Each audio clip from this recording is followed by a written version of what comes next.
శ్రీ కొల్ల బ్రహ్మనాయుడు గారికి, అలాగే చైతన్య గోదావరి గ్రామీణ బ్యాంక్ చైర్మన్ కమేశ్వరరావు గారికి, ఇక్కడ ఎల్డిఎం గారికి, ఆర్ఎం గారికి, దగ్గరలో ఉన్న బ్రాంచ్ మేనేజర్స్ అందరికి కూడా, అలాగే మీ గ్రామ ప్రజలందరికీ నా నమస్కారాలు తెలియజేసుకుంటాము.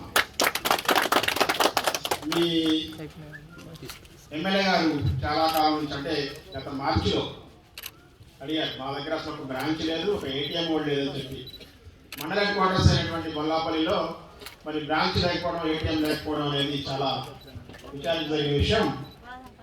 ఎందుకంటే ఈ రోజు నా ప్రభుత్వం వారు ఏమంటున్నారంటే బ్యాంకింగ్ సర్వీసెస్ని ప్రజల యొక్క గుమ్మాల దగ్గరికి తీసుకెళ్ళాలని చెప్పి అనుకుంటున్నారు. అందుకే ఆల్మోస్ట్ ప్రజలందరూ కవర్ అయ్యేలాగా, అందరికీ బ్యాంకింగ్ సర్వీస్ అందేలాగా బ్యాంకింగ్ సర్వీస్ ఉండాలని చెప్పి ఈ బ్యాంకింగ్ కోఆర్డినేటర్స్ కూడా పెట్టడం జరిగింది. అంతేకాకుండా చాలా గ్రామాలలో ఏటీఎంస్ కూడా పెట్టడం జరుగుతాం. ఇవాళంతా కూడా క్యాష్లెస్ ట్రాన్సాక్షన్స్ చేయాలని చెప్పి నేను చెప్తూ ఉన్నాను.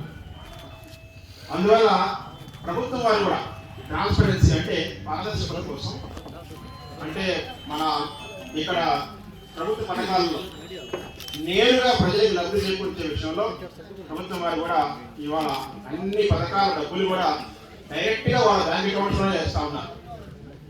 ఆసరా కావచ్చు, చేయూత కావచ్చు, జగనన్న తోడు కావచ్చు, అమ్మఒడి కావచ్చు, రైతు భరోసా కావచ్చు, ఇవన్నీ కూడా మీ అకౌంట్స్లో వేస్తున్నారు.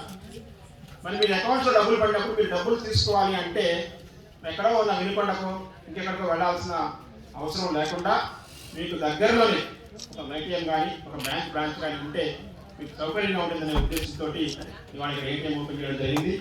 అంతేకాకుండా త్వరలోనే అప్పుడు నక్సలైట్లు బ్యాంక్ కాల్ చేశారని చెప్పి మరి వాళ్ళు తీసుకెళ్ళి వెనుకొండలో పెట్టారు సిఐ వాళ్ళు. అలాగే వాళ్ళకి లైసెన్స్ ఉంది బొల్లాపల్లి, ఆ బొల్లాపల్లి లైసెన్స్ తీసుకెళ్ళి అక్కడ పెట్టారు.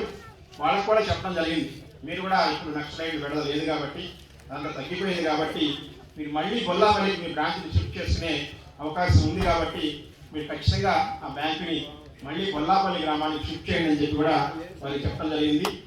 రాబోయే బ్యాంకర్స్ కమిటీలో దాని మీద ఒక రెజల్యూషన్ పాస్ చేసి వారికి కూడా పంపించడం జరుగుతుంది. అప్పుడు ఎస్బీఐ బ్రాంచ్ కూడా మీ గ్రామానికి తొందరలో వస్తుందని చెప్పి మీకు అందరికీ తెలియజేసుకుంటాము. మీరందరికీ కూడా బ్యాంకింగ్ సర్వీస్ అన్ని అందుబాటులో తీసుకురావాలన్నది మా ఉద్దేశం.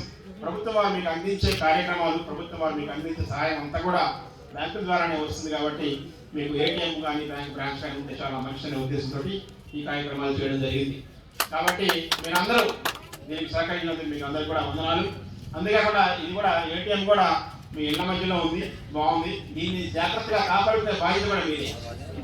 ఎవరేమి రాకుండా, కాకపోతే వచ్చినా కూడా తెలిసిపోతుంది మాకేంటంటే అందులో కెమెరా ఉందాం, ఏటీఎంలోనే ఒక కెమెరా ఉంది, ఎవరు వచ్చి డబ్బులు తీసుకున్నా వాళ్ళ కూడా తీసేస్తుంది.